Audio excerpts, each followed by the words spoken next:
let's go ahead and start. It's a little past 6. I want to call the area Board of Zoning Appeals meeting to order for Tuesday, June 27th, 2023. So, can we get a roll call of the members, please? Andy Bailey, Here. Brett Muller, Here. Stacy Pettigo, Here. Scott Hepsonsberger, Here. Chester Benckus. Here. Staff members Liz Stitzel and Kat Bell are present, as well as BZA attorney Jay Moore. Cool, thank you. Can we get a disposition of the minutes? I hope everybody had a chance to take a look at those. Any corrections needed? Nope. I move to approve the minutes as presented. Second. So Chester moved and we got a second, and I'll take just a regular voice vote. All those in favor signify by saying aye. Aye. Opposed? Motion passes. All right, and we got a couple for old business. Oh, sorry, that was a paper hitting the mic.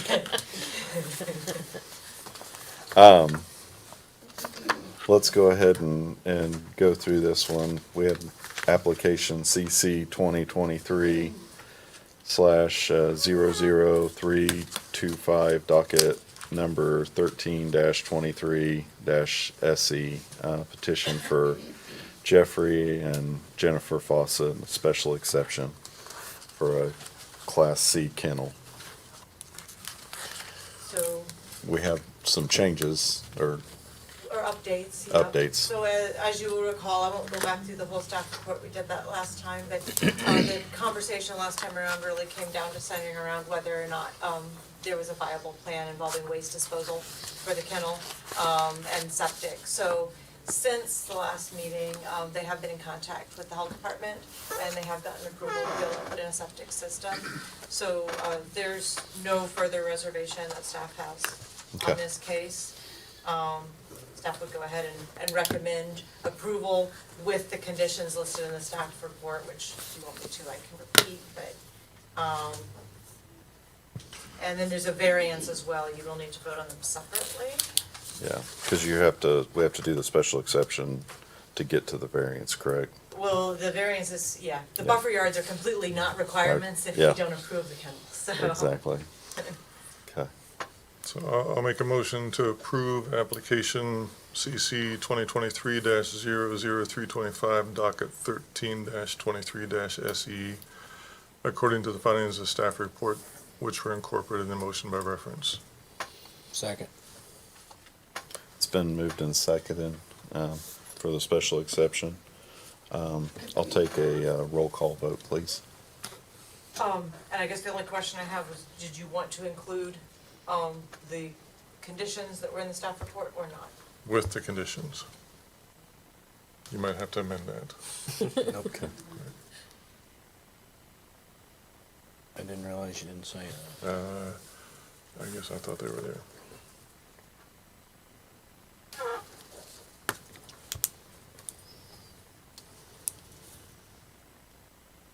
Okay, Andy Bailey, Yes. Grant Muller, Yes. Stacy Pettigo, Yes. Scott Hepsonsberger. Yes. Chester Benckus. Yes.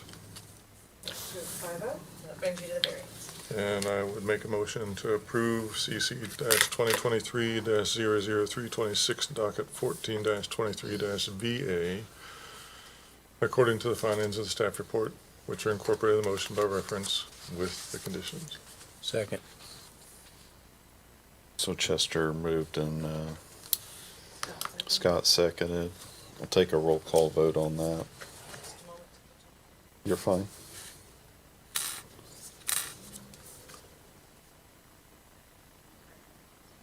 Scott was also. I thought so, but we both missed it.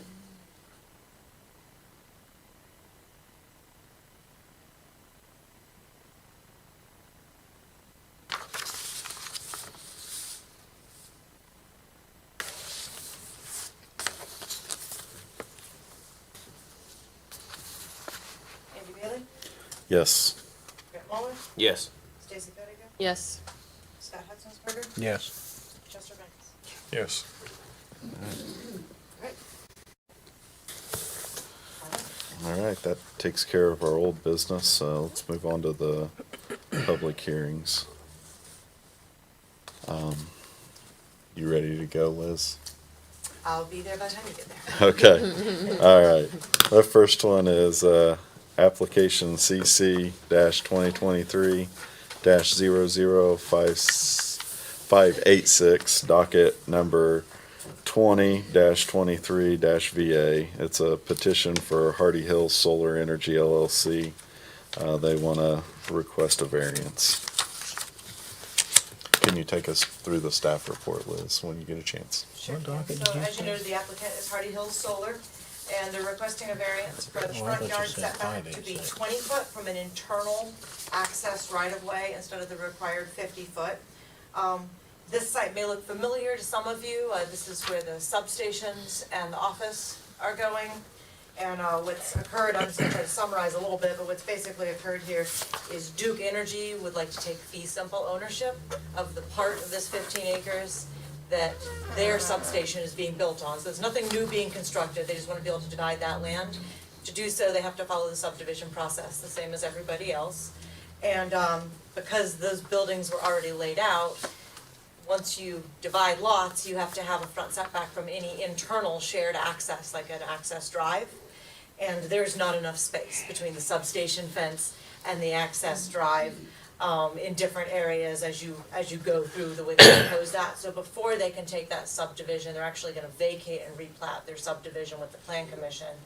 They need to acquire this variance. If they can't, then they're gonna have to rework their plans somehow or figure out something else, but there's no way to, right now, the way that the access is put in, there's no way to get the setback, and the substations are already well under construction, so, this was sort of a last minute curveball. They didn't realize that Duke was going to want to own the land. So that's what they're trying to resolve.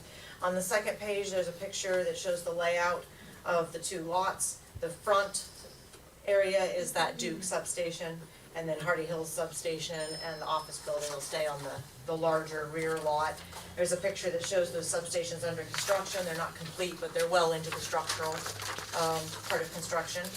In terms of analysis, there's 3 findings that are needed to grant a variance. First, the approval will not be injurious to public health, safety, morals, and general welfare of the community. So this is a request to reduce the front yard setback on an internal shared access road that is serving substations. It's in the middle of the petition site. The general public won't be accessing this. It would appear the findings met. Secondly, the use and value of the area adjacent to the property included in the variance will not be affected in a substantially adverse manner. So again, if the request is approved, it's in the middle of the petition site on an internal access road, not a public roadway. There's no changes proposed in structures, landscaping, or any other features on the approved development plan for the solar farm, so there shouldn't be any effect that changes from what we're dealing with now, the overall project. And 3, the strict application of the terms of the zoning ordinance will result in practical difficulties in the use of the property. So this is already constructed in terms of its footprint, even though they're still working on the electrical components. There's not really any way to move things further over. The site was already pretty tight in terms of what was fitting in it.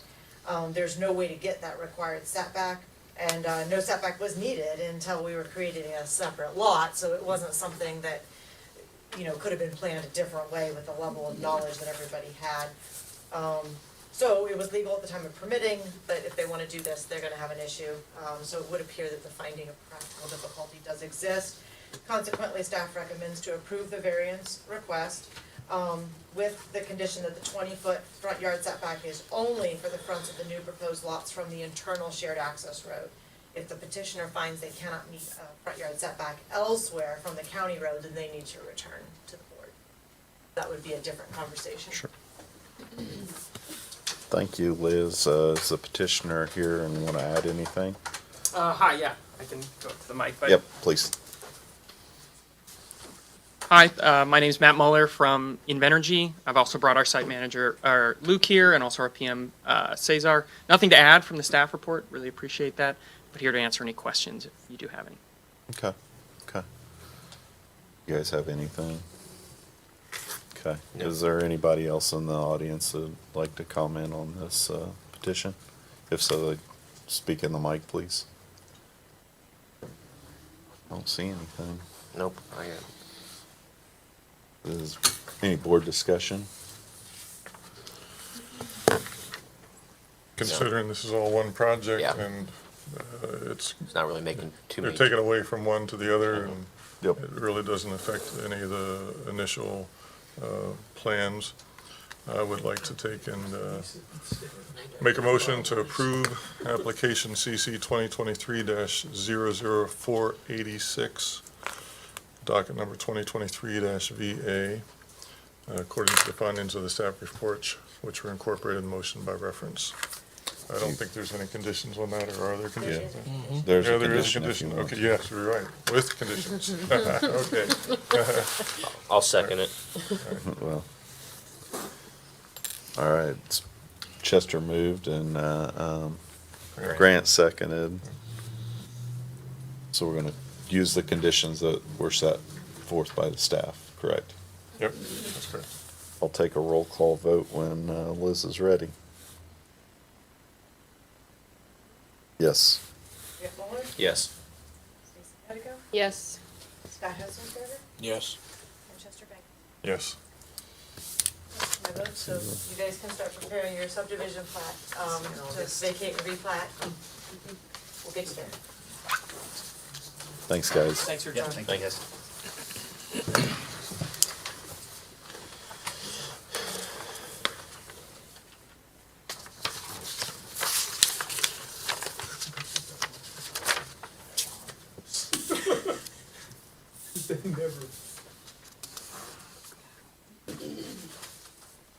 All right, we're ready for the next one, Liz? I am. Okay, the next, on the docket is application CC 2023-00523, docket number 21-23-VA, petition of, Stephen Myers, asking for a variance. Can you take us through the staff report, please, Liz? Yes, as you noted, the petitioner is Stephen Myers, and he's requesting a variance to construct an addition onto an existing accessory structure that will exceed the required height regulations. This is a residential lot zoned agriculturally. It's on the south side of West County Road 200 South between Krug and 130. So it's kind of near that green lawn area. There's houses to the east and the west, farmland to the north and the south. The petitioner would like to put in a 36 by 40 addition with a wall height of 14 foot on the rear of an existing roughly 1,100 square foot accessory structure. He would like the extra wall height to accommodate a car lift he'd like to install and to be able to park his recreational vehicle. This height does not meet the height regulations in section 307 of the UDO, which require an accessory structure not to exceed the height of the primary structure. There are some exceptions, like for agricultural barns and other things like that, but none of them apply to this situation. So that's why he's requesting a variance. And there's a map there that shows the petition site, and on the second page, it's zoomed in a little bit, identifying the building that's being added onto, and with a picture there from the road. There's 3 findings that need to be positively found in order to approve a variance. First, the approval will not be injurious to the public health, safety, morals, and general welfare of the community. So if the application is approved, the petitioner will be permitted to have an accessory structure in excess of the height of his house and place that addition off the back of that existing structure. The proposed addition will have to be built to meet the required setbacks. It shouldn't create any visual clearance issues because it's to the farthest rear of the petition site. It doesn't appear that it would affect the properties nearby. 2, the use and value of the area adjacent to the property included in the variance will not be affected in a substantially adverse manner. So again, this addition will be on the farthest rear location of the site. It's adjacent to the south from farm ground, but behind the other structures on the site. So it's going to be less visible to the neighbors because of the existing lot coverage and its placement. 3, the strict application of the terms of the zoning ordinance will result in practical difficulties in the use of the property. So the petitioner is working on his own personal vehicles that require him to have a car lift to safely do that work, and he'd like to be able to park his recreational vehicle inside as well when it's not in use. In his particular case, his primary structure is a really low-profile, single-story ranch home. I would note that we have lots of 2-story houses throughout the county, and this same exact accessory structure would have been a default permit, you know, if you had a two-story house. This is just kind of one of those 1970s, very flat. So in this case, because of the height of his home, he is very limited in terms of what height an accessory structure can be to stay below the peak of the home. If the petitioner is required to meet the height requirements, he will not have sufficient height in the structure for either a lift or the recreational vehicle to park. So he's gonna be limited to, I'm gonna guess, somewhere around an 8 to 10 foot sidewall. So anyway, there's no way for him to comply due to the house height. So staff recommends to approve the variance request with the condition that there cannot be any type of commercial use without further approvals, since that's, lots of people put in car lifts, but that's always something we make sure we're super clear on, that personal use is fine, commercial use. Thanks, Liz. Is the petitioner here and would like to add anything to? Here, I don't really got anything to add. Okay, So I pretty well have it covered. okay, good. Does anybody else want to comment on the petition? Okay. Any board discussion? Can you tell me what the green line is on the picture? Are you talking about the yellow line? No, not the yellow Oh, arrow. the green, I see what you're talking about. The petitioner owns two different tax parcels. We consider them to be a single building Oh, lot okay. because they're Oh. adjacent. Alright. So that green line is just the division line between the two tax parcels. Gotcha. But they can't be separated. That little one, even if it was separated, doesn't have enough size to be used for Okay. anything at all. It's, I'm not sure how that happened, but it's a remnant of something, it looks like.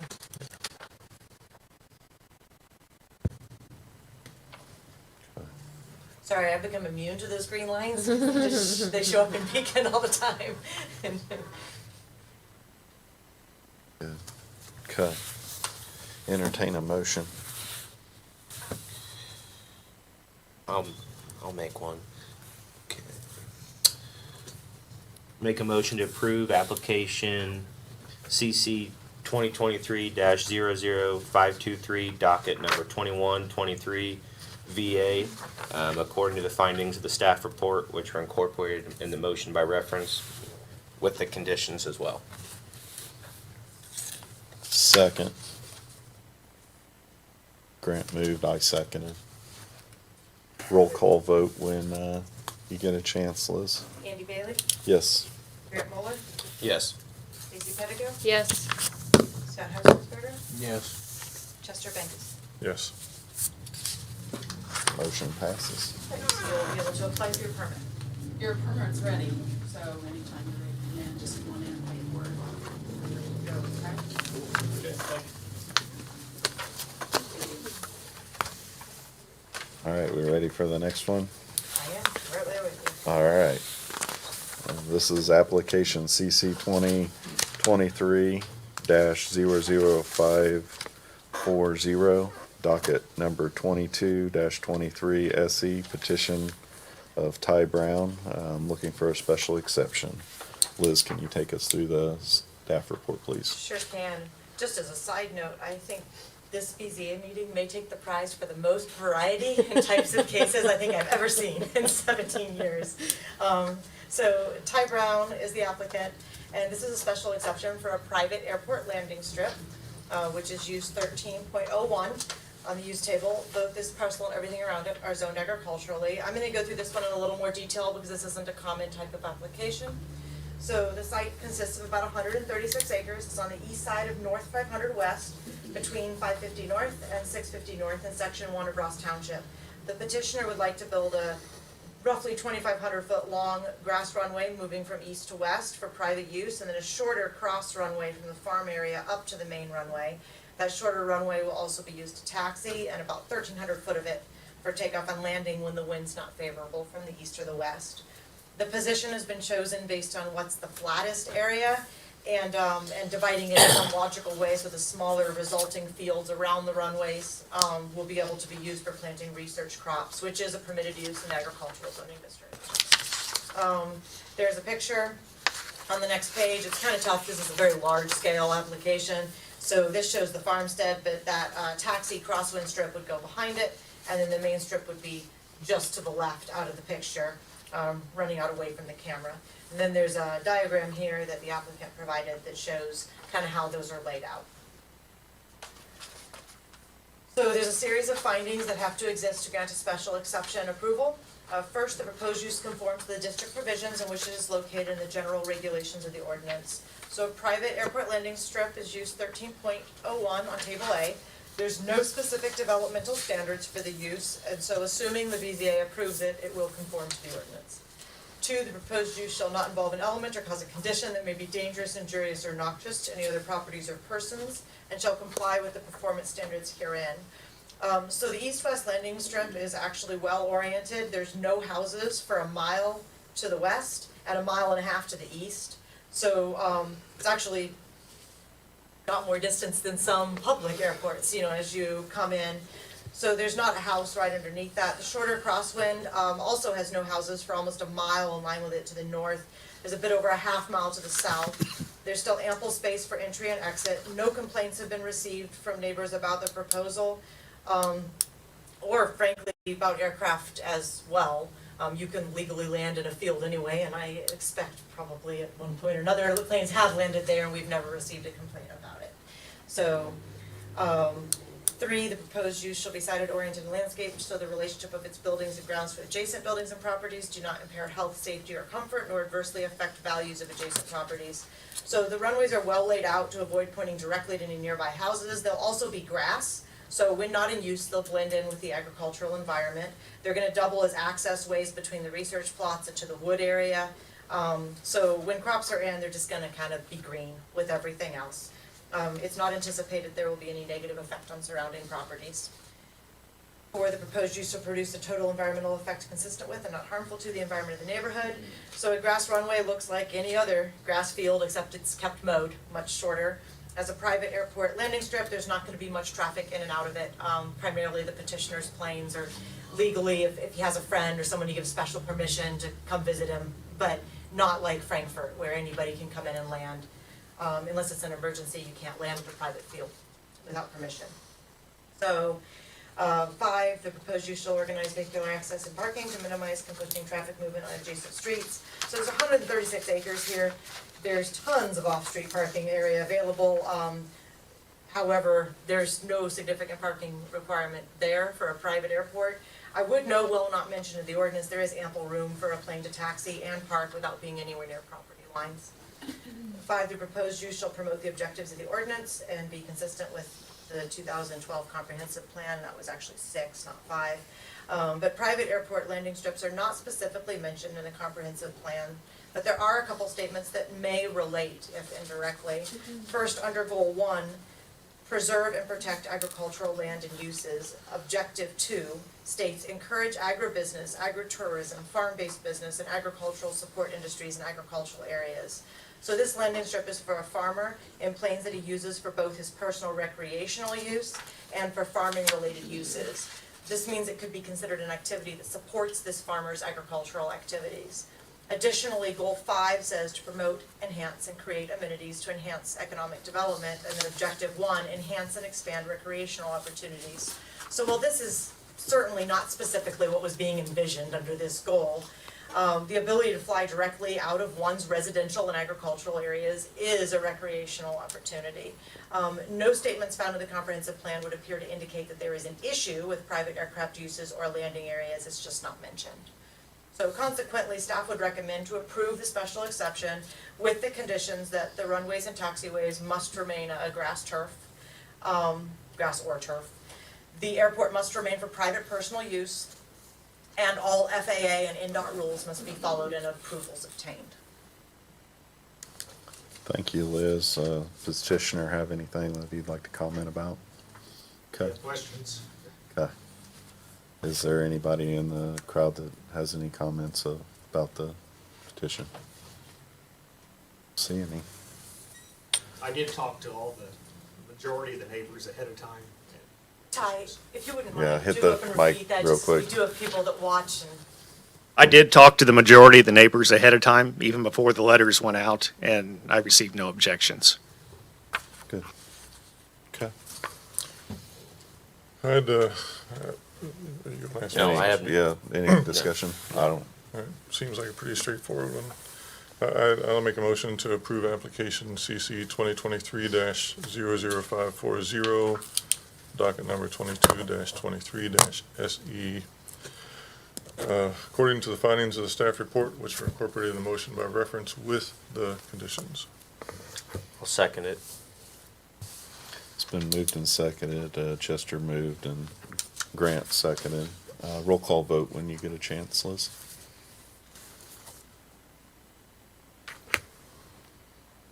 Grant moved and Chester seconded. Other way No, around. other way around. Chester moved, Grant seconded. So I get for writing before I note. All right. Andy Bailey, Yes. Grant Moeller, Yes. Stacy Pettigrew, Yes. Scott Henselsberger, Yes. Chester Bankes. Yes. Motion passed. Motion passes. Good to go, Ty.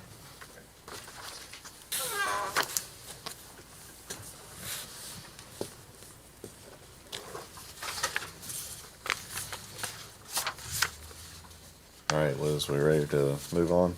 I am. Okay. Next one is application CC 2023-00568. Docket number 23-23 SE, petition of Dean and Marianne Jackson, looking for a special exception. Can you take us through the staff report, please, Liz? Sure thing. So again, as you noted, petitioners are Dean and Mary Ann Jackson. The request is for a special exception for an apartment within or above a non-residential or commercial structure, use 3.11. The zoning is actually wrong on this, apparently. Failed to edit that. It's A1. Everything around it plus the site are all agricultural. The petition site consists of 74.5 acres roughly on the north side of West County Road 700 South between US 52 and 750 West in Perry Township. The site's currently under construction with new agricultural buildings being built for the petitioner's farming practices on the petition site and in the immediate area. One of the new buildings, it's the one furthest to the north, will have storage related to the farm's operation, and it's within this building that the proposed apartment would be built out for the petitioner's employees' use during times of the year when farming practices have extended work hours. In order to have an apartment within a non-residential structure, the BZA special exception approval is needed. There's a map on the second page, and then there's a picture just showing kind of the layout under construction, but it indicates which building the apartment will be in. So again, there's a series of findings to approve a special exception. First, the proposed use conforms to the district provisions in which it will be located and the general regulations of the ordinance. So a dwelling, specifically an apartment within a non-residential or commercial structure, is a special exception in the A1 district. In the A1 district, there is a requirement of off-street parking for 2 spaces per unit, but given that there's over 74 acres, the standard is more than met. If the board grants the special exception, the use will conform to district provisions. 2, the proposed use shall not involve an element or cause a condition that would be dangerous, injurious, or noxious to other property or persons, and shall comply with the performance standards herein. So this building is already approved and under construction as an agricultural storage building. The modifications will be made to the interior to accommodate sleeping quarters for the use of the petitioner's employees only. It will have to meet residential building code. There's no immediate neighbors on the side of the building that will contain the apartment. The finding appears to be met. 3, the proposed use shall be sited, oriented, and landscaped, so the relationship of its buildings and grounds to adjacent buildings and properties do not impair health, safety, or comfort, nor adversely affect values of adjacent properties. So this apartment will be inside an agricultural type structure in the agricultural district, and the building will continue to have the appearance of an agricultural structure, not a residential structure. So the proposed apartment being placed inside of it would continue to mesh with the farmland and homestead and farm areas around it. 4, the proposed use shall produce a total environmental effect consistent with and not harmful to the environment of the neighborhood. So the apartment will be within a structure that will share other uses, such as farm storage and a shop. And the other uses, rather than the apartment, will actually have a greater intensity and a greater square footage than the apartment itself. The apartment will be nearly invisible from the outside. Of course, it'll have to have egress windows, but otherwise you're not gonna have the things like you traditionally would have with a house. The apartment does appear consistent with the neighborhood. 5, the proposed use shall organize vehicular access and parking to minimize conflicting traffic movements on adjacent streets. So this site is over 74 acres. There's a large gravel area around these buildings. There's more than adequate space for required 2 spaces. My guess is if employees are staying here, there may be more than 2 vehicles, but there's a ton of room out there. And finally, the proposed use shall promote the objectives of the ordinance and be consistent with the comprehensive plan. So the 2012 comprehensive plan, land use under preserve and protect agricultural land, uses goal 1, objective 2 says, and this familiar from the last staff report, encourage agribusiness, agritourism, farm-based businesses, and agricultural support industries in agricultural areas. So if the board approves the application request, the use of an apartment in concurrence with an agricultural business that it will be serving would seem to support that goal. Consequently, staff recommends to approve the special exception request with the condition the apartment must meet health department's waste disposal rules and residential construction building codes. Thanks, Liz. Petitioner have anything to add? Okay. Does anybody else in the crowd have anything to add on or questions? Okay. Any board discussion? Nope. Okay. Seems to fit in with the goals. Yeah. It's not taking up additional land, it's within an existing structure. It's gonna meet the residential thing, so. With that, I'd like to make a motion to approve application number CC-2023-00568, docket number 23-23-SE, according to the findings of the staff report, which are incorporated in the motion by reference with the conditions. I'll second. Chester moved and Grant seconded. Take a roll call vote when you get a chance, Liz, please.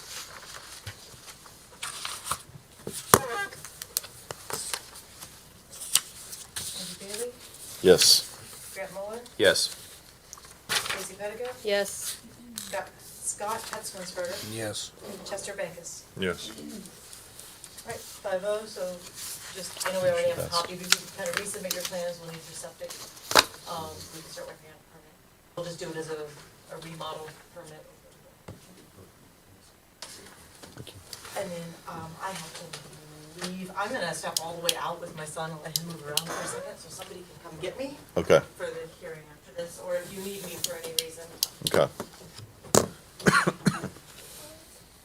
You're talking about something else. All right. That's funny. First of all, I wanna give these to you, cause. Yeah. Yeah. I have a feeling you're gonna need one. I've got them already dated and everything at the top, so all you just gotta do is follow through with them. Okay, there you go. And then also, before I start the staff report, I'd just like to, state for the record that typically, well, Liz and I always have each other review our staff reports, for like edits and accuracy and that sort of thing. This particular staff report she did not review for me. It was reviewed by Jay Moore, BZA attorney, and didn't see the report until it was all finished and sent to the board, and then it was forwarded to her. Sure, I know that. So, the applicant, as I said, is Elizabeth Stitzel, and she's requesting a special exception for a non-residential structure in the R4 district.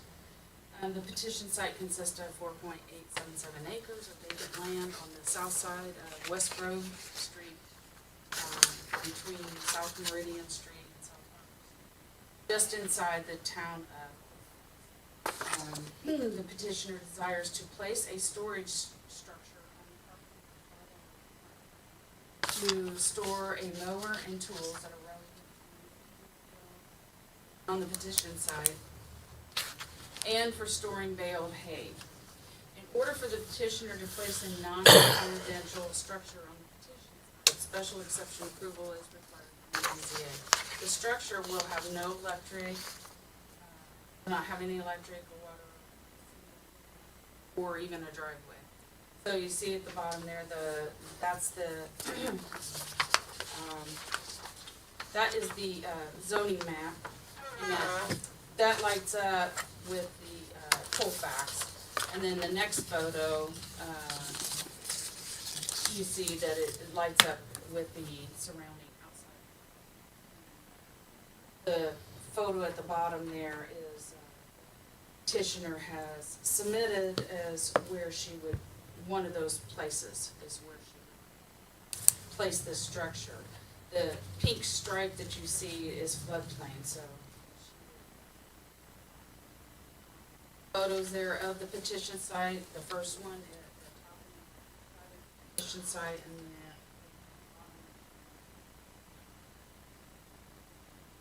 okay, so, the, findings, the 6 criterias that we have. So if the special exception is granted, a non-residential accessory structure will be permitted, but the structure would still have to conform to the standards of setbacks and that sort of thing. Initially, the proposed structure will be square foot temporary that will serve the purpose of are relevant to maintaining the petition site and will provide storage for bale hay. Petitioner states that maybe in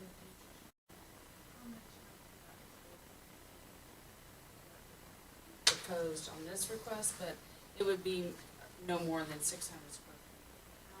Parks did submit a letter supporting this request. Given that the petition site is grassland and is used for surrounded by farm ground, and there is, as you see in the photos, previous photos, is a dwelling that sits in the middle of it. That dwelling is not owned by the petitioner. Has coverage from the petition site with trees and privacy. The petition site, like I said, just sits just inside the town of Colfax corporate limits, and proposed use will be for cold storage of items. The items that will be stored in the proposed structure, if this request is approved, previously kept at the petition request. Building that the items were stored in was destroyed during a tornado in March.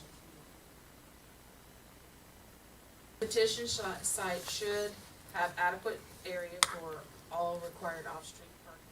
The only parking that will be other 2 property owners are on site.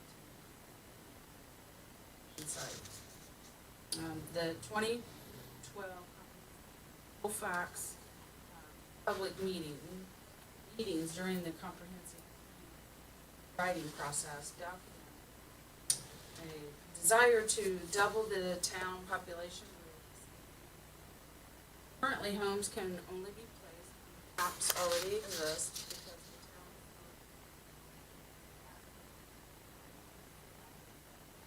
Currently, there is no map at this petition site. Because this request is, so this is the recommendation, because this request is made by the executive director of staff declines to make a recommendation. The petitioner has included in her request that the proposed structure on the petition site will also be used for baled hay, a practice typically associated with agricultural practices. And the board will need to discuss which category of the UDO table A1 that the proposed structure and use will fall under. And I sent you a copy of that with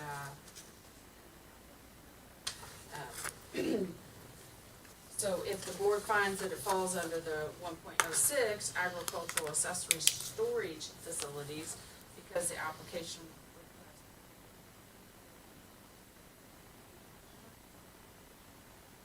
this is not a permitted use in the R4.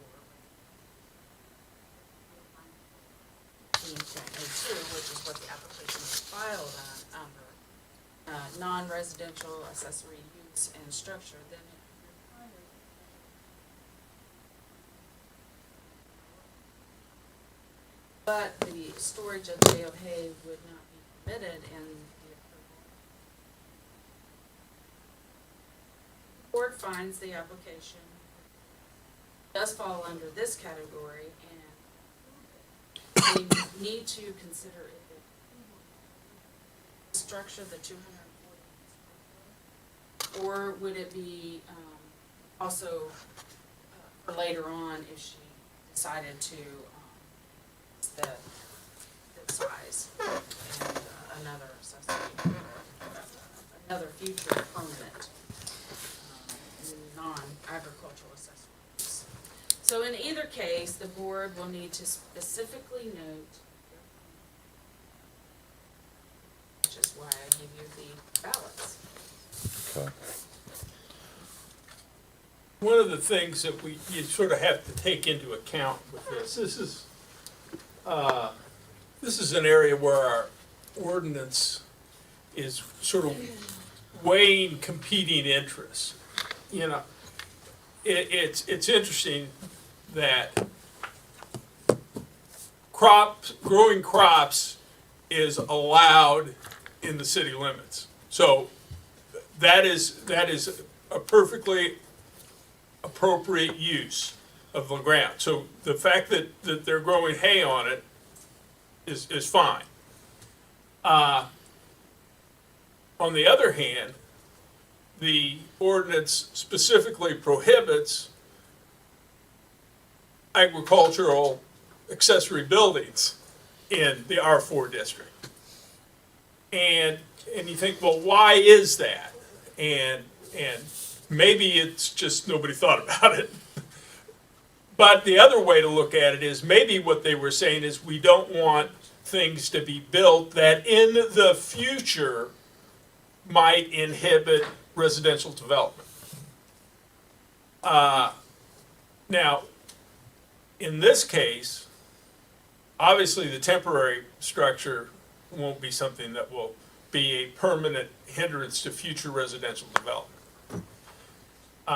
The other thing that makes this all even a little more strange is Colfax allows in all residential districts, all districts within the town, certain types of livestock, you know, chickens Horses. and rabbits. So you could also have, so hay for some of those things certainly is appropriate.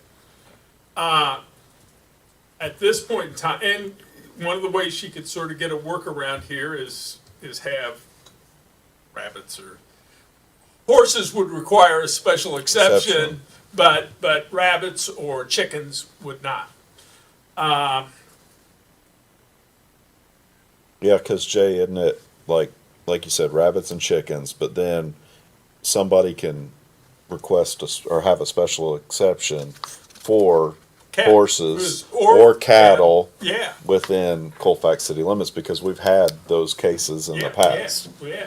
And the town really is not against it as long As as, it's done the way Right. they want it. Yep. so anyway, you sort of have, this doesn't fit in really well. And part of the problem is until things change so that more taps and construction can happen, this probably is going to stay grassland. That's probably its highest and best use right now. So another issue to consider is would a 600 square foot building be a hindrance to future residential development? And maybe the answer there is that's where you look to see whether, you know, if it looks like a detached garage, probably isn't a problem. If it looks like a barn or a shed, then maybe it is a problem. And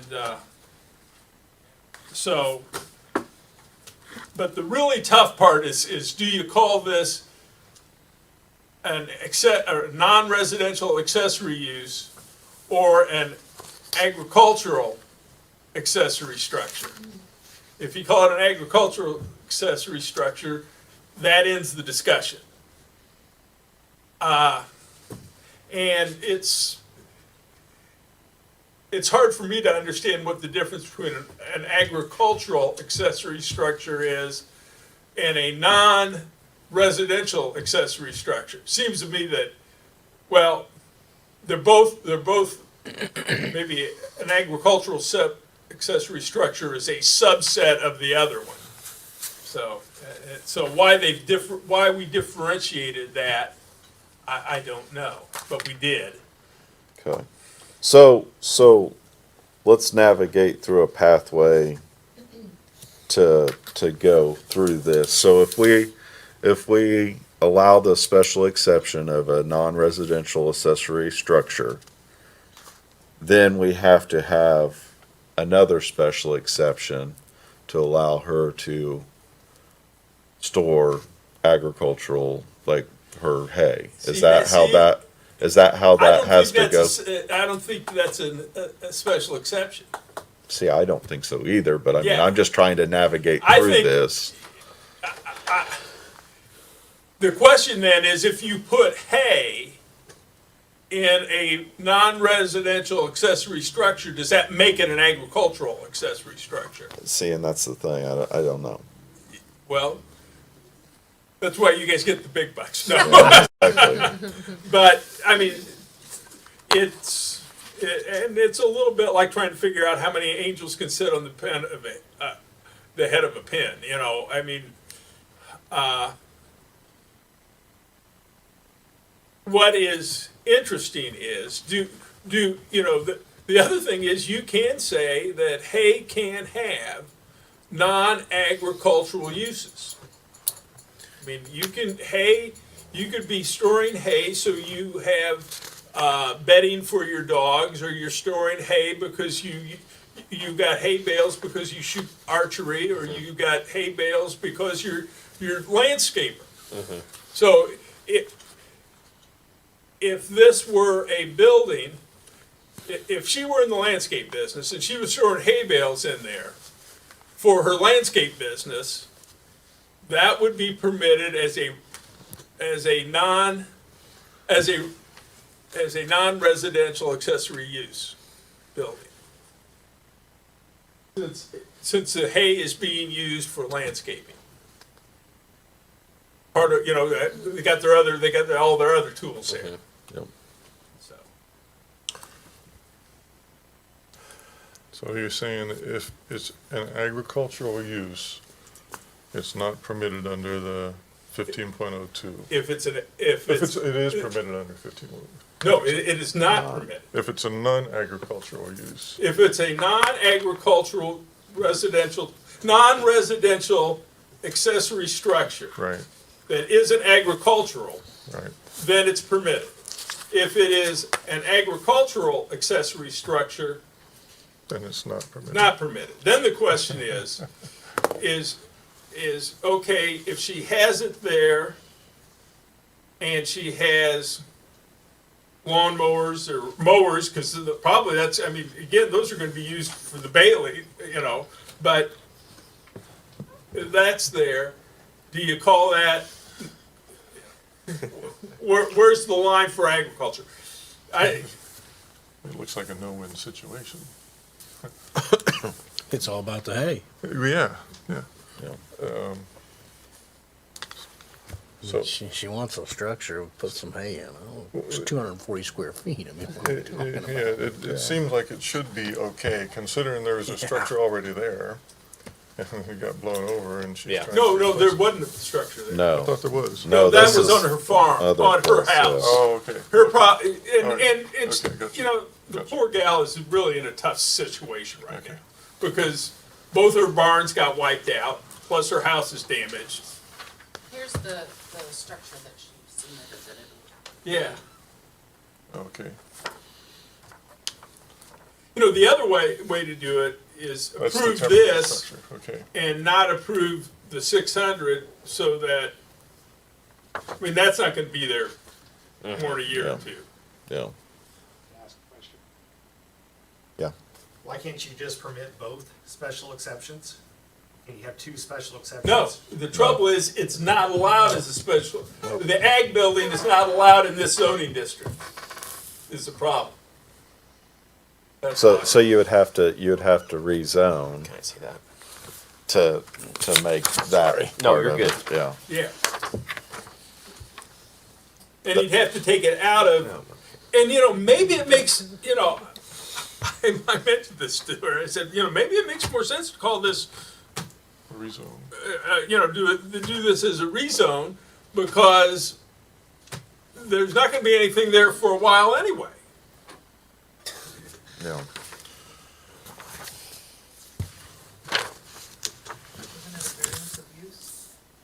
You can't have a use variance in the area plan commission. It only area plan commissions aren't allowed to have If we use just didn't variances. put hay in the freaking thing, No, BZA, we cannot do use variances you know what under I our mean? I mean, why statute. tell us? Only I'm not gonna be- a I don't care if there was hay. city in of it, Frankfurt just can, tell because it's us. under a different statute. Okay, that's why we Put the can't hay do in the use staff variances. report. Never should have done that. If we had use variances, it'd be easy, guys. Yeah, I know. Is it a major ordeal to have this rezoned so that it's permitted? I don't know, I mean, it would be, you'd have to file, then the question is, would the town of Colfax Allow it? because they would be the ones who make that final decision. The area plan commission would give a recommendation, and then they would, Yeah, yeah. and the neighbors may not like that, because people tend to think your ground's worth more if it's Residential. residential. Now, residential ground that you're not allowed to Put a tap on. you can't tap to a sewer on, so you can't build on it. I don't understand that logic, but You used the term temporary structure though, right? Because that's really what it is. what she has there is clearly a temporary structure. So there's absolutely no way that we can approve a temporary structure for use? Well, what you could say is that temporary structure is not an ag structure. And I think, because it really doesn't have any of the characteristics that you would normally see in an ag structure. No, it doesn't. Yeah, that's correct.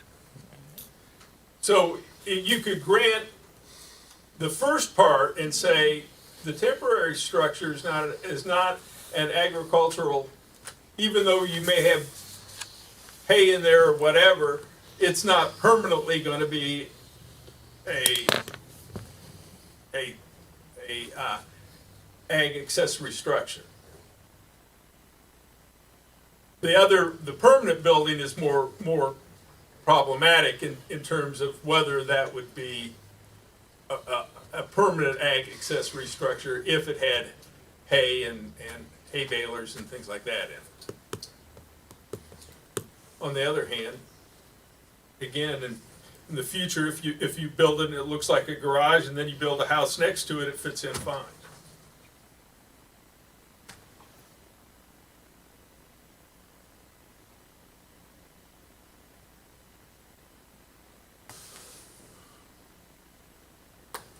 But I think if you were looking for a short term, you could say that's not an ag accessory structure because it's not designed for agricultural purposes. The temporary structure is Yeah. just passed Mm-hmm. around us. Okay. So, If we don't do something saying that a permanent structure would be allowed in the future, does that mean it would not be allowed in the future? Or can we deal with that if this one isn't big enough and she decides to build something permanent? Well, Or how does that, like, are we gonna have, we'll have the same problem again? well, I think you need to decide that, because otherwise you just you've just not answered the question, so it'd have to come back.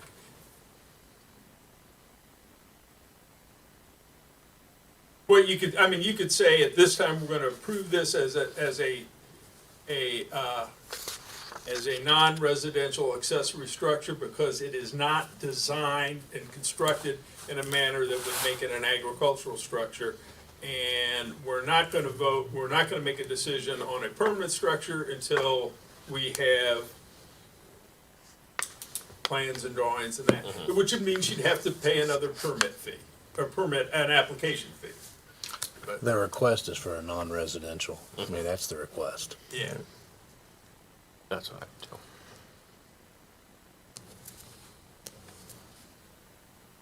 would do. Well, one thing for sure, she's not gonna get a whole lot of hay stored in that structure. I mean, it's not gonna be like a farm building for the 12 by 24. Yeah, I mean, at best, 150, 200 bales, she told me. And best is, that's probably all that 2-3 acres would generate. So it's not like she's building a structure to bring hay there for storage. It's not gonna be like a big hay barn, but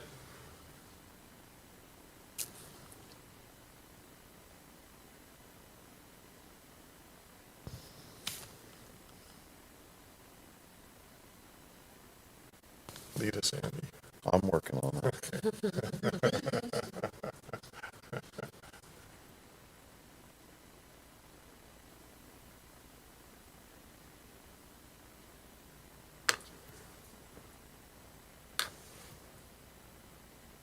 So what I'm kind of thinking is that we move to approve this as a non-residential accessory.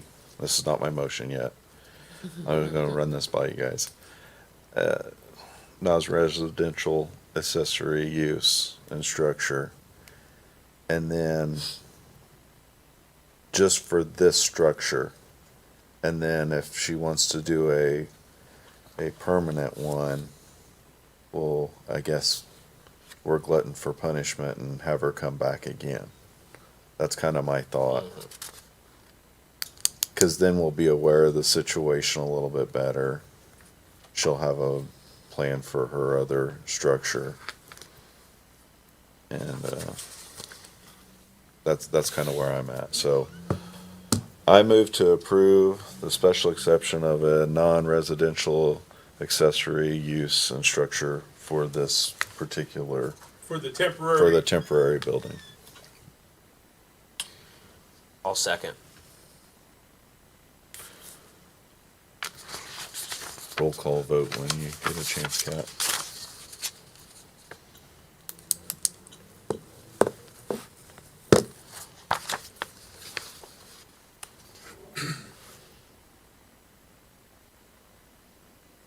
So there are no conditions?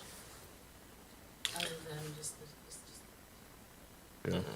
That's our only condition is. But you're not, well, there's no time limit on that. In other words, if that lasts for 4 years, she can use it for 4 years. Yeah. Yeah. So we're really temporary without time limit. Well, it's the structure by its nature is temporary. Yeah, the structure. We're approving the structure that she proposed right here.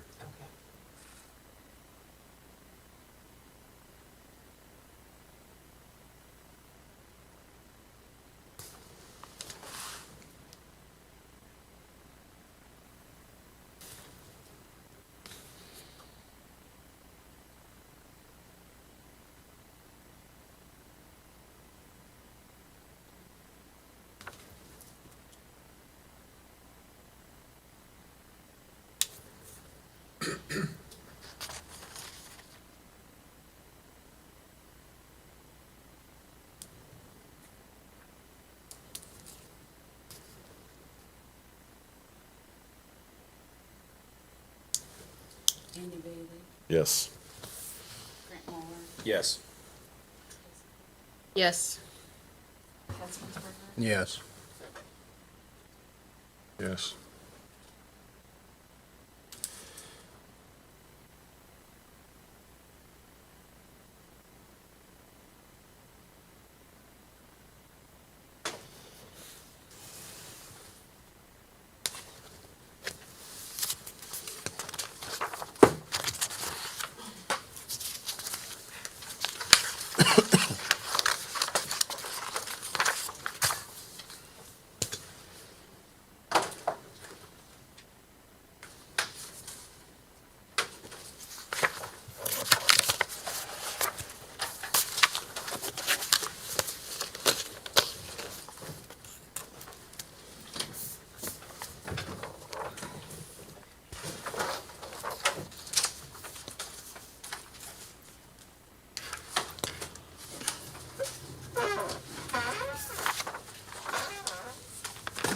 darn good.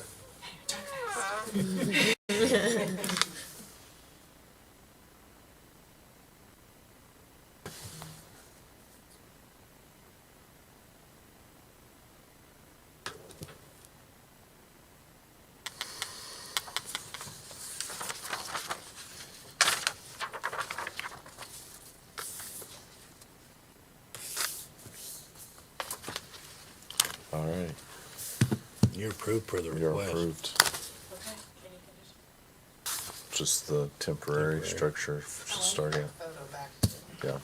Sorry, repeat that? So that we approve the special exception for that structure only Okay, as but of- cannot put anything else in the future?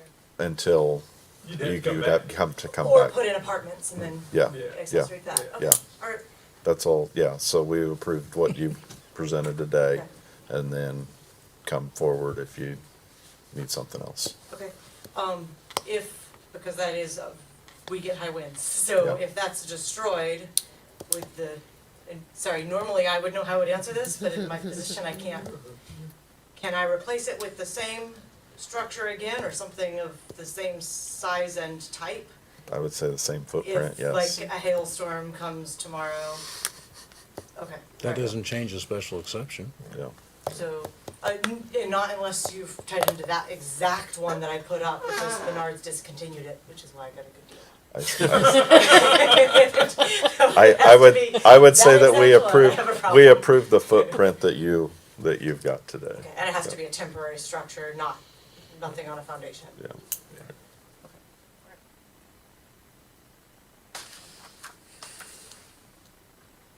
Next.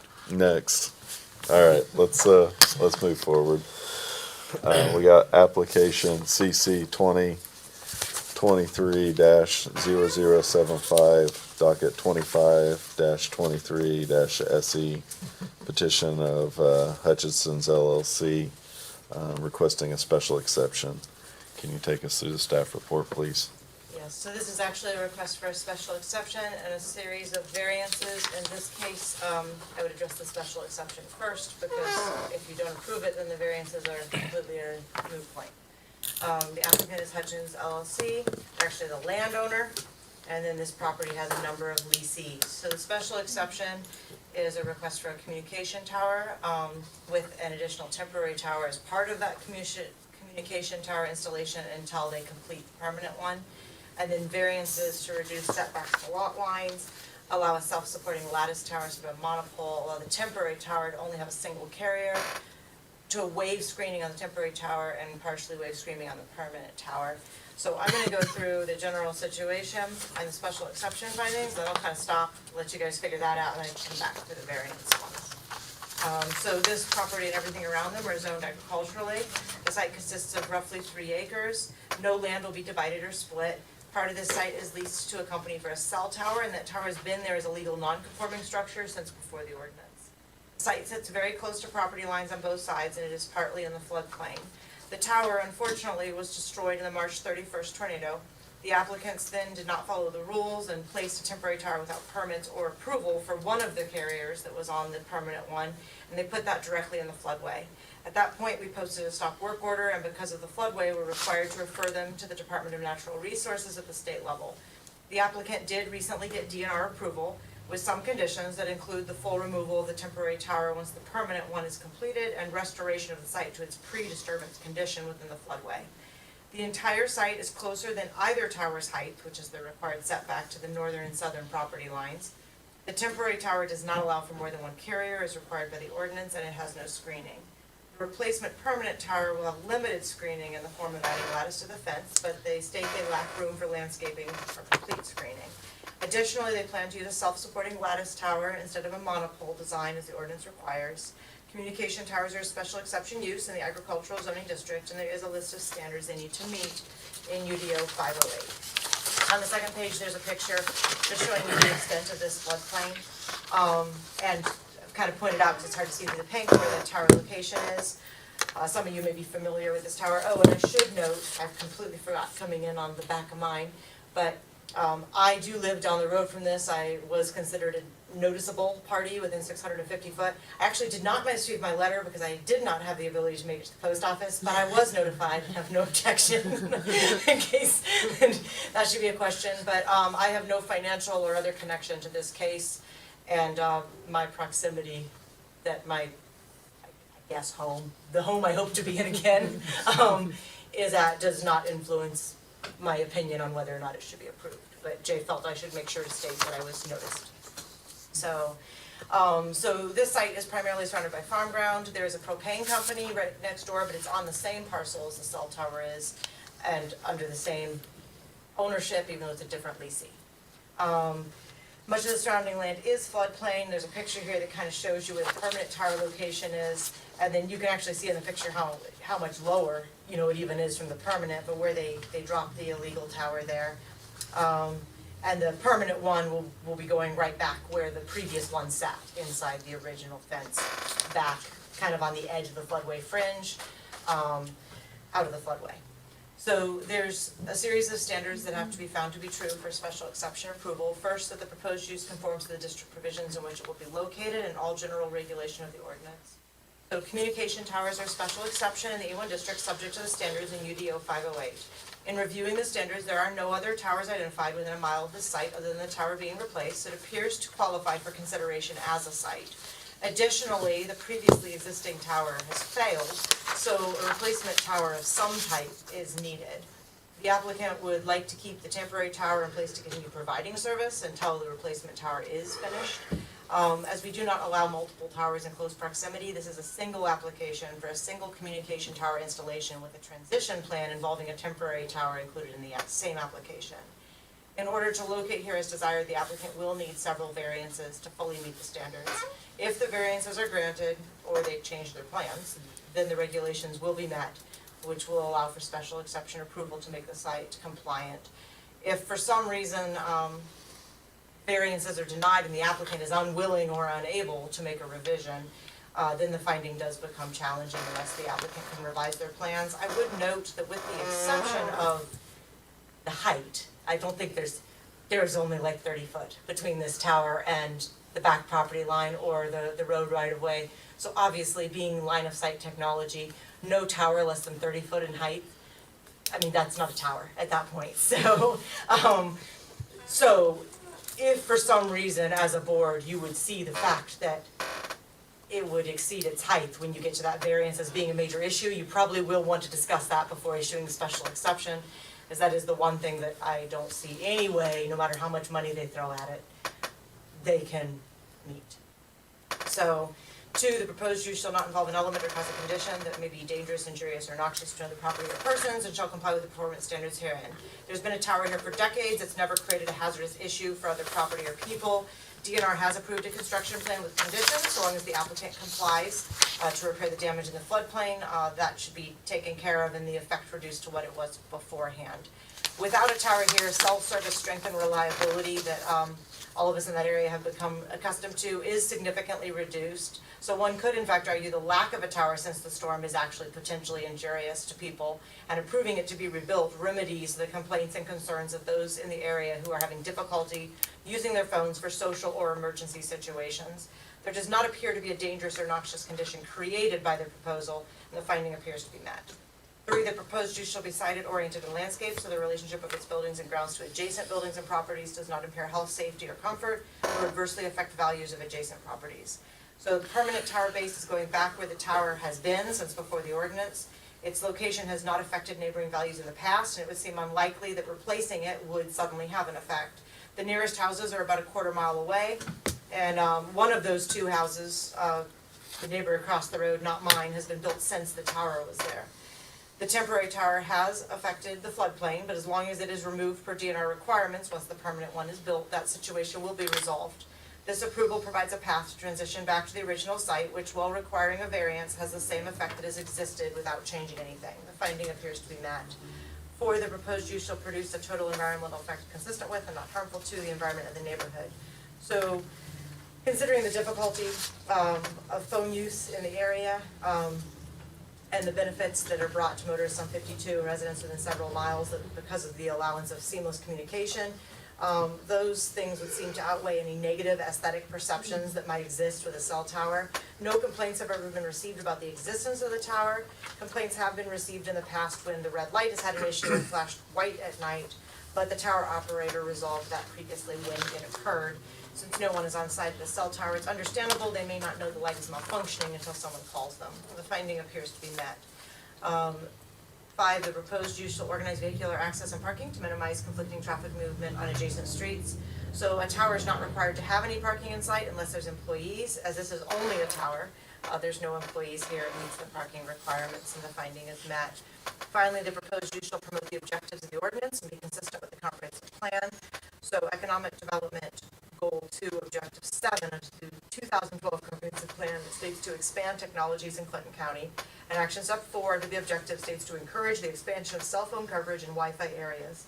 So granting approvals to allow the replacement of a tower that allows for good coverage to be restored seems consistent with the comprehensive plan. And then I'm going to skip to the recommendation for the special exception. Staff would recommend approval of the special exception for the replacement communications tower with the temporary tower until complete, with the condition that the temporary tower must be fully removed and the site restored to its original condition to DNR satisfaction within 6 months of when the permanent tower is operational. So petitioner here and have anything to add?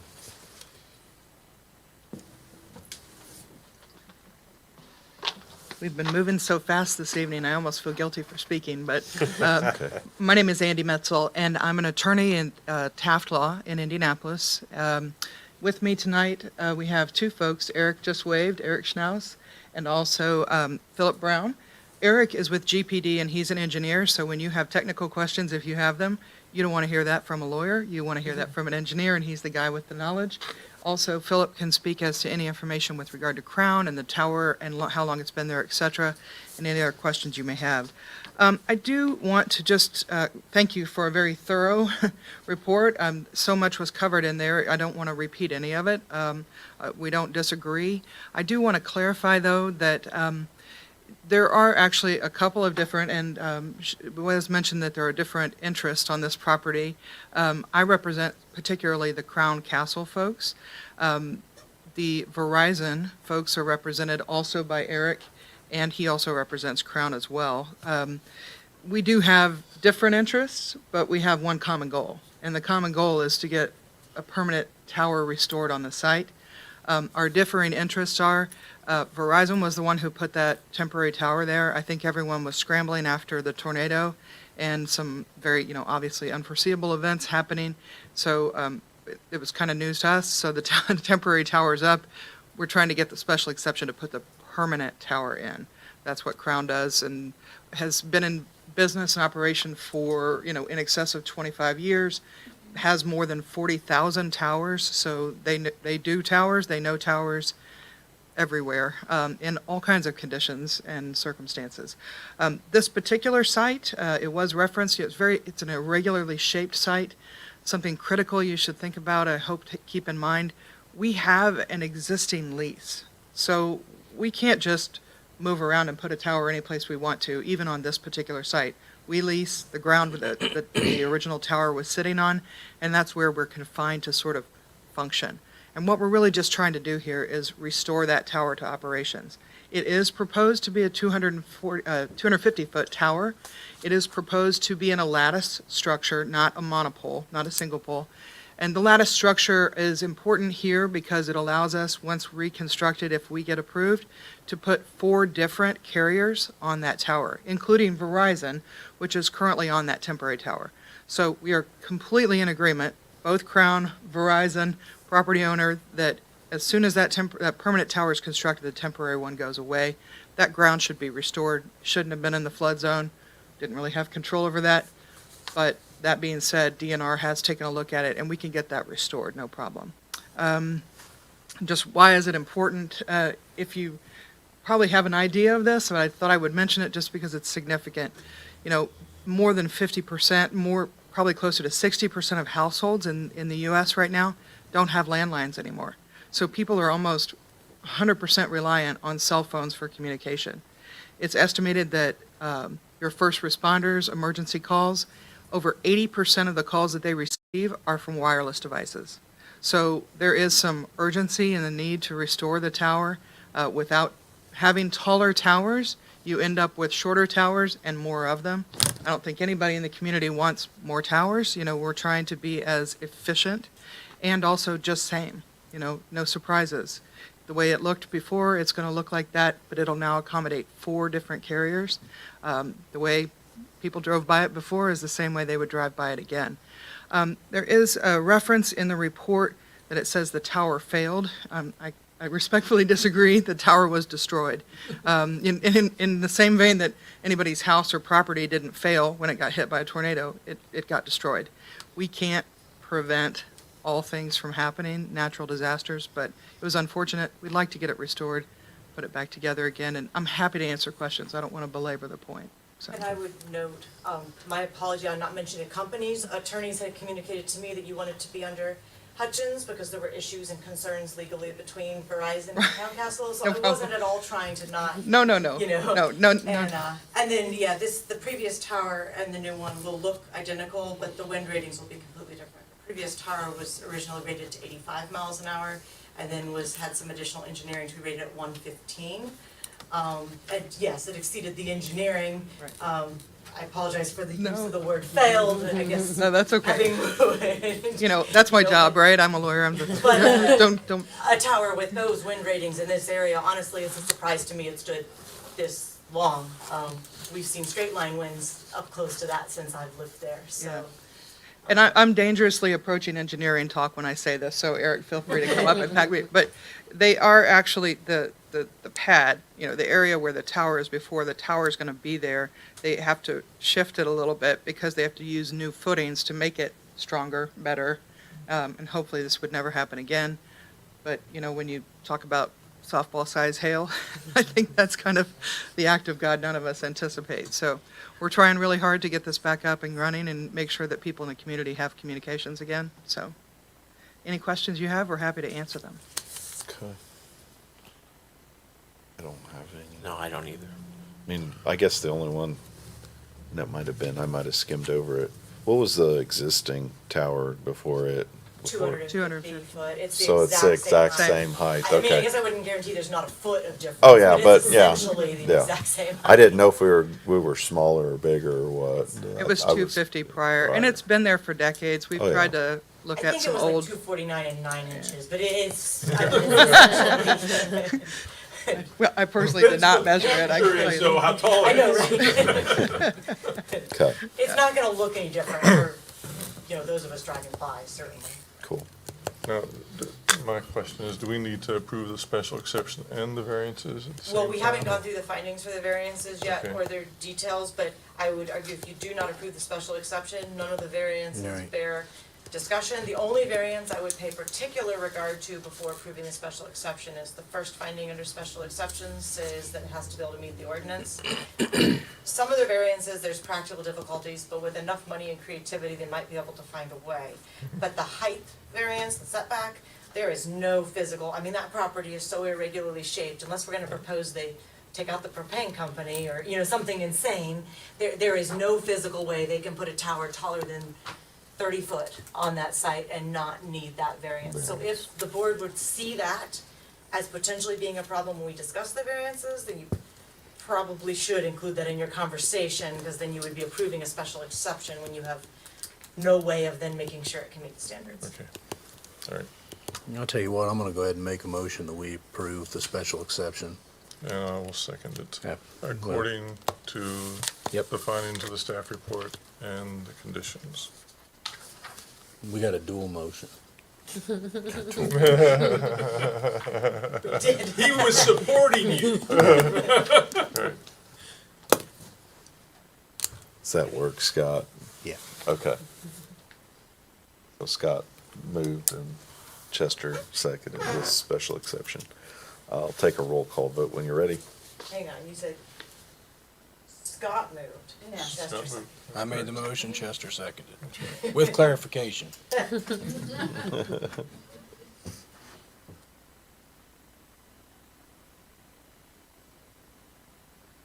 All right, Andy Bailey, Yes. Grant Muller, Yes. Stacy Pettigrew, Yes. Scott Hetzensberger. Yes. Chester Backus. Yes. Motion passes. Okay, so then that brings us to the variances. So, there's 3 findings that need to exist for variances, and, just make it a little bit tricky to follow, just because I've combined them all in one set of findings, but I do list the variances individually, both at the beginning of the staff report and in the, staff recommendation. So first, the approval will not be injurious to public health, safety, morals, or general welfare of the community. So the previous tower, and subsequently the temporary tower and the new proposed permanent tower all sit in a very narrow area of this parcel with only 30 to 40 foot between them and various parts of the northern and southern property lines. The only structure within the fall radius, if a tower were to come down straight, is the propane company on the same site. The previous tower did come down in the F2, which is up to 120 mile-an-hour winds, tornado, and landed across the road and power lines, creating significant difficulty accessing or getting power to the area for a few days. A future tower should perhaps be designed for wind loading, and given how close it is to the road, include collapse points, which often are put in modern towers, so that if it fails, it comes in on itself and lands a little closer to the base instead of going straight out its entire length, like those older towers would, and this last one did, as it didn't have any weak point other than the base where it ended up giving. The previous communication tower that was sitting at the same setbacks did not appear to be injurious in this location in any way. The lattice style tower is the only way to hold the co-locates because of weight at the desired height, so that is an engineering issue. A monopole style would fail. Reducing screening and allowing the temporary tower to only serve one carrier does not cause anything injurious either. The finding would appear to be met. 2, the use and value of the area adjacent to the property included in the variance will not be affected in a substantially adverse manner. So in a rural setting, reduced setbacks and a lattice tower should not have an adverse effect on farming or the propane company. There's been a tower here many years. The temporary tower is new, and it has created an adverse effect with the floodplain, but as long as DNR's approval is complied with, the effect is temporary and outweighed by the communication benefit, and it will be mitigated as soon as the permanent one is in. With no close homes and a long-standing site here, reduced landscaping, and only having one carrier in the temporary tower would not seem to have any new adverse effects either. The finding would appear to be met. 3, the strict application of the terms of the zoning ordinance will result in practical difficulties in the use of the property. So there's nowhere on this property that you could place a tower of this height and be able to meet the setbacks. As Crown Counsel's attorney alluded to, this is just very irregularly shaped. Additional land would be needed, and another tower would have to be put in that new location in order to meet the setback. If a monopole design is used, the tower would have to be too short to provide 4G service adequately, and the tower would not be able to allow for numerous co-locates. There is very limited space allowing for landscaping, and the east side is floodplain and can't be obstructed. That said, there is some room to place landscaping on the east, and the applicant removed existing evergreens to put the temporary tower in illegally. There should be some kind of restoration of at least the screening that has always existed on that side in that area, and there is room, at least once all the gravel is pulled back out. The temporary tower is not of sufficient size to take on new carriers, so the permanent one is needed at full height in order to handle that. So all of this does create practical difficulties in terms of replacing the tower in the location at a sufficient height to serve the users. The finding would appear to be generally met. Staff does recommend approval of all the variances with the following conditions. 1, that the tower should be designed to have a more localized fall radius, not falling as its height in a single piece.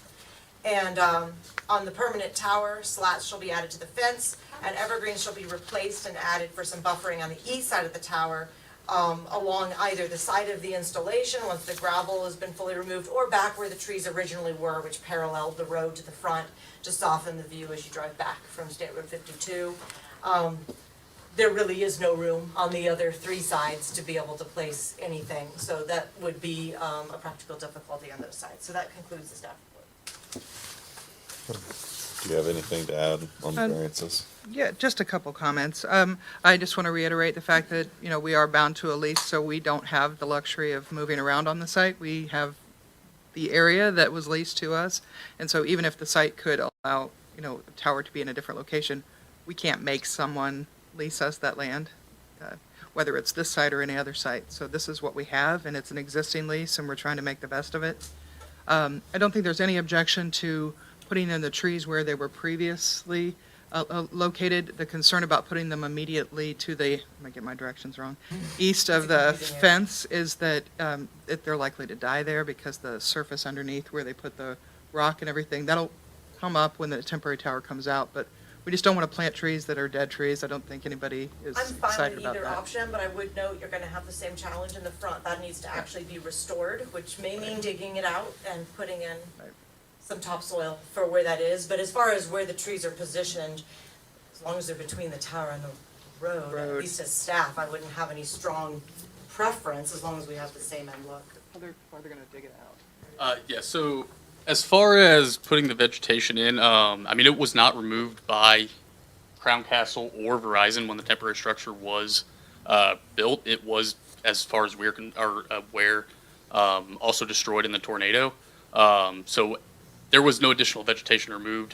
So I just wanted to make that comment to the board and make sure that, you know, as we built the temp structure, none of that existing vegetation was removed to make room for that structure. Can you speak on the collapse points? Yes. Oh, yeah. That was another one that I had. As far as the collapse point goes, you aren't completely incorrect that some new towers are designed with the collapse points. However, this tower is going to be designed to meet all applicable codes. The newest up-to-date code, which is TIA Rev H, which is the code for new tower structures.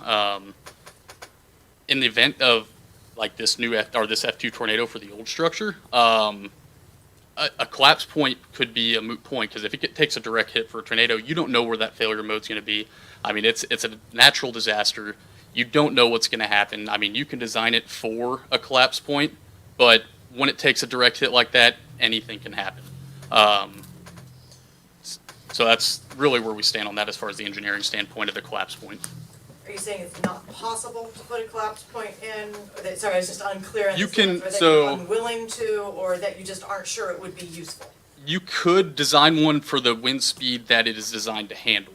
However, if that wind speed is exceeded due to a natural disaster such as a tornado, then that collapse point is not relevant, essentially.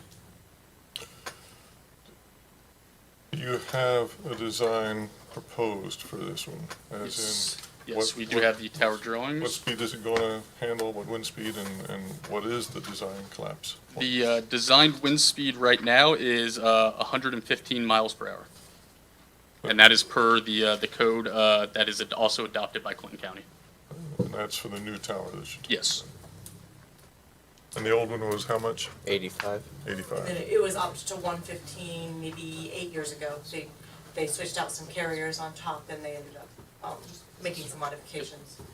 And then also for the collapse point, monopoles are more common to have the collapse point in the sense of, I mean, it's one point in the structure. You just put a weak point in the structure, it falls over on itself. Self-supports, there's more members that kind of go into the lattice structure. Sorry, I said self-support, but self-support lattice structure are the same thing. So with all the multiple members that go into a lattice structure, depending on the wind angle that hits the tower, really depends on how that tower is going to fall and where those forces are applied. So designing a collapse point into a lattice structure is more difficult than it would be in a typical monopole situation. So The that would- trees or the vegetation that was there, where did those come from originally? They've been there at least 17 years. I mean, since I've lived in the area, they've been there. I would guess, if I was hazarding a guess, that the current landowner, who I believe was involved with the propane company originally, if I understand correctly, the propane company then was sold, but he maintained ownership of the land. My guess is all the vegetation on that site was placed with the original development of the site, both the propane company and the cell tower and the landowner. Who put which specific tree, I couldn't tell you. I mean, the tower predated zoning requirements, so all of our towers today do have to put in buffering and screening. I'm still in favor of And if that. this, if this was a completely new site, certainly we would. They do not have the ability to on two of the sides. The third side, there would have been space, but the propane company expanded parking without permits, which that's something separate that has to be dealt with. The other user has some challenges as well. But consequently, there is no plantable space on that side of the tower either. So the only side that really should be restored. Because the thing about legal nonconformities is you can't make yourself more nonconforming. So even if the tornado did take out the bushes, if they were providing screening, meaning they had that level of conformity, they would have had to have been replaced, to the degree that they were, even had the tower stood. So the fact that they were taken out in the tornado is irrelevant, other than the fact that it wasn't a choice on their part, as they said. And honestly, I couldn't speak to that either way. It was mass chaos for me and for them. So I want to be clear. I mean, I don't think anybody from Crown or Verizon or Hutchins or anybody else is objecting to the idea of putting in trees, whether they were taken out by us or the tornado or otherwise. I don't think that's a problem.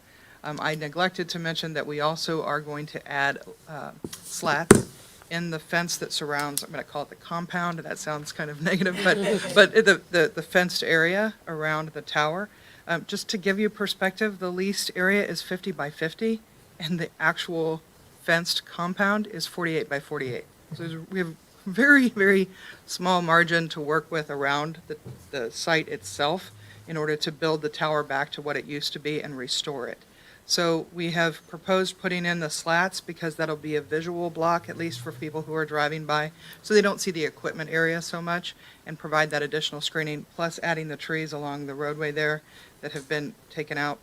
And then they'll be digging up, obviously, anything associated with the temporary tower, restoring that land. So I don't think we have any problems with that. Just the only issue is really the collapse points, and it's not an impossibility. It's just kind of like an exercise in futility, most likely, if we end up with this kind of wind again. If you're in highly populated residential areas where we have parks and kids and houses, and we think that, the tower is going to come down on something like that, then I definitely understand the logic of the concern. But with using a lattice, not a monopole, and to the new grade of new engineering that's going to be required, we think that we can build something that will withstand a whole lot, and hopefully we never have to deal with this for a long, at least during our careers, right? So a long, long time. So we would request you to approve without that particular commitment, if that's possible. Staff is fine with the slats. The reason it's a condition is because the ordinance does not allow slats as a form of buffering, so it's sort of a trade-off they're offering in return for the partial variance to still try to comply in ways they can. So back to the tower, if we may. Now, help me out. March 31st of this year is when the tornado took it down? Yep, at about 10:45 p.m. Okay. Is that the only tornado we had out there, or did we have one just a couple weeks ago, too? Not that actually Couple landed there, days no. There ago. were some other tornadoes that have come down in the last few weeks, but nothing right there in that neighborhood. So I was driving back through there. No, you this could had a see some other 6.5 mile, it came down over in Boone County, and then it came across, Okay. Bowens, then me, then the neighbor across the road, then them, then Sagamore, and then it continued on through the next farm and all the way south of Frankfurt before it came up. So, but it was single, and they said it was an F2. I think there were places maybe it stronger winds, but So now, if I heard right, the old tower was designed for 115 mile per hour winds. No, it was not. 85. 85, but I thought you said it would. well, okay. So I pulled the night the tornado hit. Yep. When I found it was done, I was curious Yep. before we knew if it was a tornado or not. So I actually pulled the permits and the information we have. And what I found, assuming that they actually did it the way that whoever it was said it, was that I think it was like mid-2000s, I would say like 09, somewhere in there, but that tower was upgraded, and according to our permit paperwork, it was strengthened to 115 from the original 85. That's what the engineering said. Now, cell towers they don't always call for inspections, and furthermore, in that area, we wouldn't have had a building inspector, so I can't speak as to what was or wasn't done, but that's what the plans say it was supposed to be, was 115. Because the code changed Correct. while the tower was already in existence. So due to the updated equipment during the time of when the carriers wanted to upgrade, we had to comply with the most recent code. Structural modifications were made to the tower to bring it into up to the 115 mile an hour wind speed. Those modifications were installed with proof from Crown Castle. They did a post-modification inspection to ensure that the modifications were installed up to snuff and as designed by the engineers. So those modifications were included. And I looked at the National Weather Service data as well, and I mean, it said it was about, I mean, here's the luck of the draw, right? I mean, the swath that ran through, they say that it was about 100 yards in maximum width when the tornado was touching down and rolling through. It traveled for 6.79 miles, and guess what? Peak winds 120 miles an hour. So we probably got 120 miles an hour right when it hit the tower, and that's why we're here. The core of it went right over the tower. It literally was going straight, hit the house across the road from me, and you can see in the debris where it took a sudden turn. Thankfully, because the occupants of that house were 5 foot away on the other side of the wall in the direct line of it. And then when it turned, it went straight across. So I mean, you can see it on the farmsteads nearby, like you can see the limits of where the core of it was and then what survived on either side. It's very narrow. Yeah. Go ahead, Scott. Well, I was just getting ready to say, I don't know though, I mean, do we really need to address the localized fall radius? I mean, we're talking about this, but how do we really address that non-subjectively? Well, if, like, as council said, if we had a school, if we had people nearby, it would be a much, much bigger issue. Right. And in the past, there have been times when we have required, because they couldn't meet the fall radius, that they have a break point. So it shortens the And- fall radius. And that way, it falls back on top of itself, and it doesn't, instead of falling 100 feet, it falls 50. But our conditions do not cover that. They just say localized. Well, more localized. So basically, the idea is if there's a I have no idea what that breakpoint, means. then okay, localized means closer to. Yeah. So if you have a breakpoint, then the tower will fall theoretically, assuming you haven't gotten something too crazy. The tower will fall closer to itself instead of Yeah. straight. So yeah, sorry, localized just means close to. Yeah. Well, what I'm saying is it's still subjective though, right? I mean, localized meaning, what, does it hit the truck parked over here and miss this tree over here? The ones I've seen in the past Yeah. usually cut it by, down to 50 or 75% of its height, depending on how far up the tower the point is formed. So if the break point was halfway up and the tower would have fallen straight out, well now instead of 250, you'd have 125. 125. No, it's not an exact science, like obviously. Yeah, I mean, But- if we put it as a but that would condition, be how do the- we make sure Enforcing it it's, is easy. When they hand me the engineering, I check to make sure it has that designed in it, and if it does, I issue the permit. If it does not, I tell them they don't meet your conditions.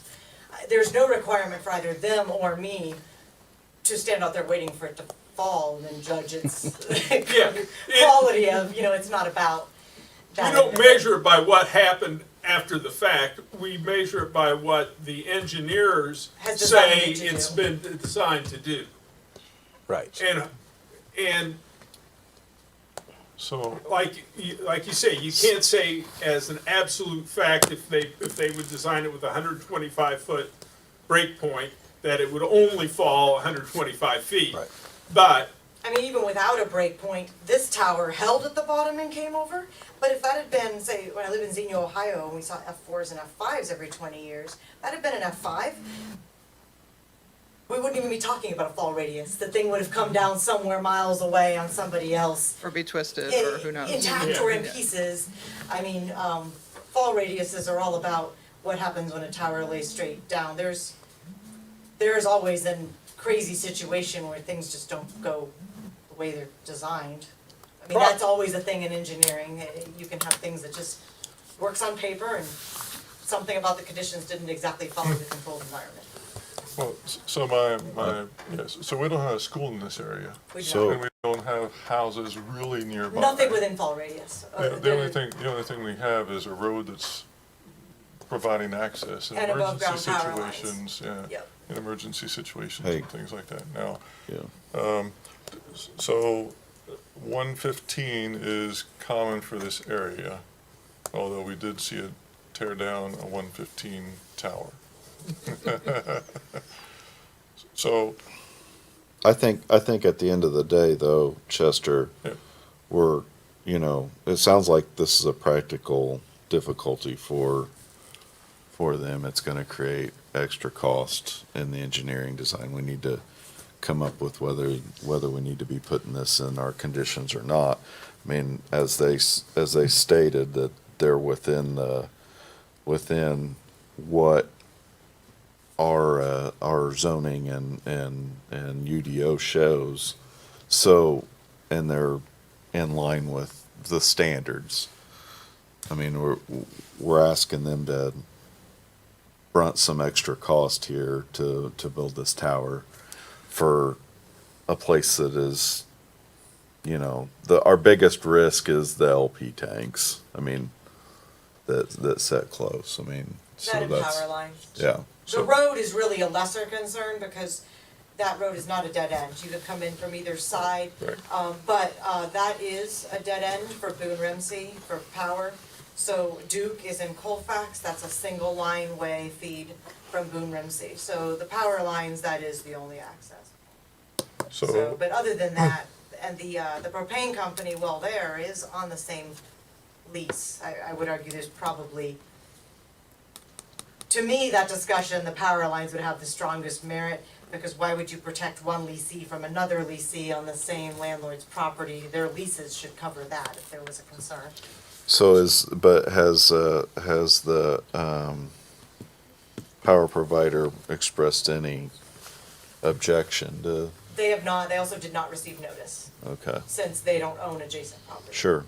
I was just for purposes of clarification, and Eric can say this better than I can because I'm kind of using his words, but he was talking to me about it's difficult to design a fall point that would be that close to the road. I mean, we're so close. Right. I guess what falls, just the tiny top? I mean, it's very difficult to know what would happen. Look, I mean, I feel like the tower was there, and even though there are strong winds in this area a lot, it was there for 20 years plus. Yeah. So, I mean, it managed to stand, even in its pre-improved condition until at least 2009, and then it finally got taken down, which is unfortunate. They've already suffered financial, Right. a lot of loss. Well, and when you look at, I mean, there are 7 towers that are within probably less than 7.5 miles of this. And you look at the other sites of those towers, most of them are sitting in corners or little pots of where these cell towers are, and land that is less than ideal to be used for anything, whether it's residential or agricultural. So I'd like to make a motion. I move to approve all the variances in application CC 2023-00577, docket 26-23-VA, according to the findings in the staff report, which were incorporated in this motion by reference, with the condition on the permanent tower slats shall be added in the fence, and evergreens shall be replaced / added for buffering on the east side of the tower, either along the side of the installation once the gravel under the temporary tower has been fully removed, or in the back where the trees were, paralleling the road and softening the view as you drive from State Road 52. Second. So may I ask for clarification? So we are saying then that the condition that says the tower shall be designed to have more localized fall radius, not its height as a single piece. Yeah, I left that out. Will be removed. Yeah, Okay. I left All right. that out of the All right. motion. I'll take a roll call vote when you're ready, Liz.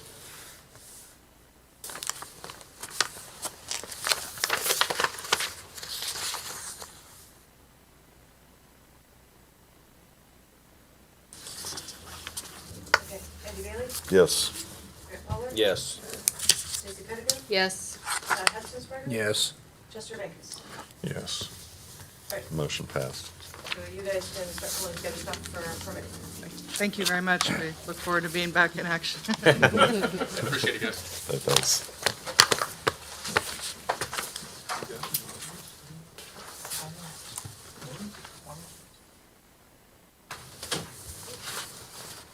All right.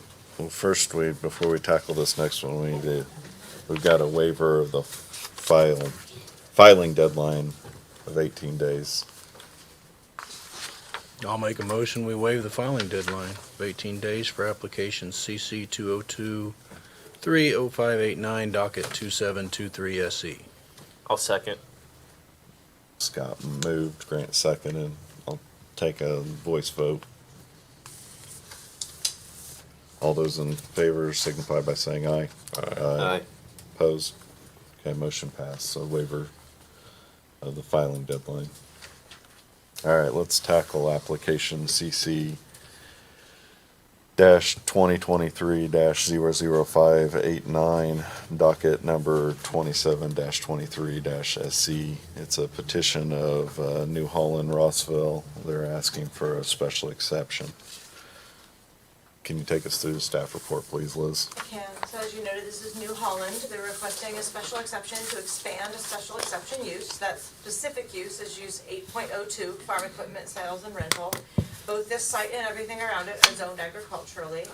And this is the northwest corner of the intersection of State Road 26 and North County Road 330 West. It's in Ross Township. It's actually just east of the town of Rossville. The site's the location of a farm equipment sales business that has been there since before the zoning ordinance was adopted, so it was legal non-conforming. The use is a special exception use, meaning to expand, they need a special exception to expand that use. The petitioner would like to remove the building in the center of the site, and they would like to build a much larger new facility in that location that better serves them. The petition site has open farm fields to the east, rural houses to the west, north, and south. Some added housing is working its way through the approval process to the west to allow 2 more homes in that area. In fact, I think even last month or the month before that they were here for their special exception to build houses in the agricultural zoning district. Other than that, the area is pretty stable. There's not a lot of significant development changes, even though it is a half mile from Rossville's urban growth area boundary.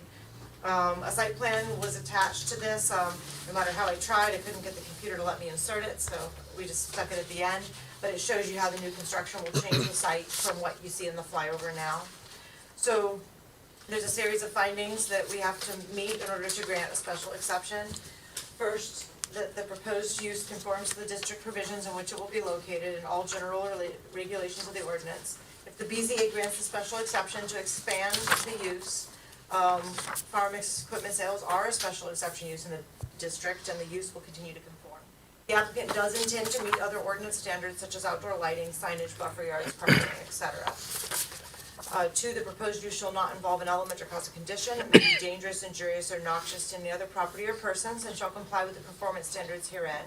So this particular farm equipment sales location predates zoning. It's been on this site and used both the outdoor and indoor areas for a very long time.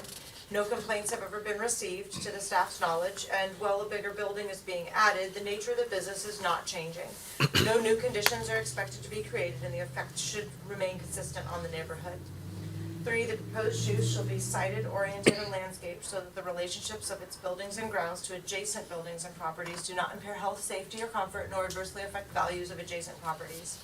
So the size of the parcel used for the business is not changing. The new building will be centrally located. The applicant's aware they will have landscaping and other requirements. They plan to exceed the required setbacks, and the building will still sit 56 foot from the State Road 26 right away and 124 foot from the neighboring property line to the west. There does not appear to be an adverse effect. 4, the proposed use shall produce a total environmental effect consistent with and not harmful to the environment of the neighborhood. So this neighborhood is a mix of agricultural and rural residential uses. The farm equipment sales location was built first before 1972 and predates the houses that have been approved around it in the decades since. No doubt at least partially because of its presence. That would tend to justify allowing additional development. Adding another pole-style building for the business that has been there so long seems consistent with the site itself and the blended neighborhood that's built up around it. 5, the proposed use shall organize vehicular access and parking to minimize conflicting traffic movement on adjacent streets. So there's plenty of space for parking on this site for all the buildings, as it's 5.5 acres roughly. The applicant will be able to provide the required parking for all the buildings, as far as staff is aware. Access will continue to be off the county road, so this expansion will not be creating a traffic hazard by requiring a new access off the state road. Traffic does appear well managed, and that should not change with the addition of a building. 6, the proposed use shall promote the objectives of the ordinance and be consistent with the comprehensive plan. We're gonna come back to the same goal we've seen a few times tonight. The comprehensive plan highly prioritizes agriculture and agricultural support businesses in agricultural areas. Land use goal 1 is to preserve and protect agricultural land and uses, and under that objective 2 is to encourage agribusiness, agritourism, farm-based businesses, and agricultural support industries in agricultural areas. This business is a long-standing agricultural support business in an agricultural zoning district located appropriately relative to other standards and traffic. They operate professionally and follow zoning regulation without a history of complaints. The comprehensive plan would seem to strongly support the approval of their expansion as part of the agricultural community in Clinton County. Consequently, staff does recommend to approve the special exception expansion request to add the larger proposed new building, and no conditions recommended on this one. Thanks, Liz. Does the applicant have anything to add to the report? Just here for questions or concerns. Cool. Got anybody else in the crowd that'd like to participate in discussion? All right, staff, or not staff, board participation, any questions? The applicant? Nothing. Cool. I would like to go ahead and make a motion to approve application. See if I can get it right here. I just went through all here. I'm not sure where I have it at. If I go back to this part here, I'll take care of it. Application CC-2023-00589, docket number 2723 SE. According to the findings of the staff report, which were incorporated in the motion by reference. I'll second. Chester moved and Grant seconded. Take a roll call vote when you're ready, Liz. Andy Bailey? Yes. Grant Muller? Yes. Stacy Pettigrew? Yes. Scott Hudson? Yes. Chester Banks? Yes. Motion passes. Good to go. You can start sending your stuff in for your permits too. So, and working through that process, just, you reach out, you already have a state design release, don't you? So, okay, all right. I couldn't remember if you were one that sent me one or not, but One curveball after another. go ahead and just send us stuff as you get it, and we'll start getting that permit ready. So as soon as you have the last item, then you can just get it right away, you don't have to wait for us to organize it. Okay, great. Thank you. Yeah. Any new business? Even if I had new business, I would wait on it now. No, I'm good. Next meeting, regular meeting will be July 25th, 2023. Look for a motion to adjourn. I'll make a motion to adjourn. Second. Second, it's done. We're adjourned.